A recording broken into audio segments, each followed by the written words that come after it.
ជំរាបសួរបងប្អូនទាំងអស់គ្នាថ្ងៃនេះដែរខ្ញុំបង្ហាញបងប្អូនអំពីរបៀបស្ងោរស្ពៃជាមួយសាច់ជ្រូកតាមរបៀបខ្ញុំទាំងអស់គ្នាជាដំបូងគឺខ្ញុំបានយកសាច់ជ្រូកហ្នឹងដាក់លាយនឹងមើមការ៉ុតហើយនឹងខ្ទឹមក្រហម1មើមដែរខ្ទឹមស2 3កំពឹសស្ករអំបិលប៊ីចេងហើយនឹងម្រេចម៉ដ្ឋបន្តិចដើម្បីយកទៅកិនជាមួយគ្នាអញ្ចឹងណាបងប្អូនចាដើម្បីបង្កើនរសជាតិសាច់របស់យើងហ្នឹងឲ្យកាន់តែមានរសជាតិឈ្ងុយឆ្ងាញ់កំឡុងពេលដែលខ្ញុំកិនសាច់ហ្នឹងគឺខ្ញុំបានដាក់ដាំទឹកស្ងោររួចរាល់ហើយបងប្អូនអញ្ចឹងទៅក្នុងទឹកស្ងោរនោះដែរគឺខ្ញុំបានបង់ស្ករអំបិលប៊ីចេងហើយនឹងខ្ទឹមស2 3កំពឹសអញ្ចឹងណាបងប្អូនចាអញ្ចឹង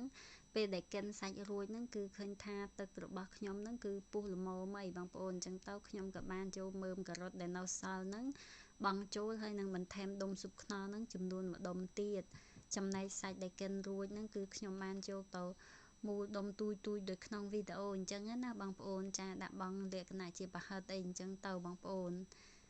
អញ្ចឹងពេលដែលបង់សាច់រួចរាល់ហើយគឺខ្ញុំបានគ្របទឹកស្ករនឹងទុកឲ្យពុះម្ដងទៀតសិនអញ្ចឹងណាបងប្អូនចាពេលដែលទឹកស្កររបស់ខ្ញុំពុះម្ដងទៀតហើយទើប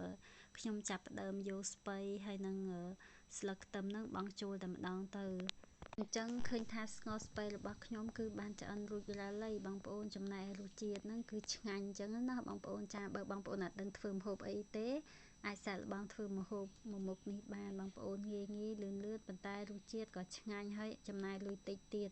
សូមអរគុណបងប្អូនសម្រាប់ការចូលចិត្តមើលវីដេអូរបស់ខ្ញុំតាំងពីដើមរហូតដល់ចប់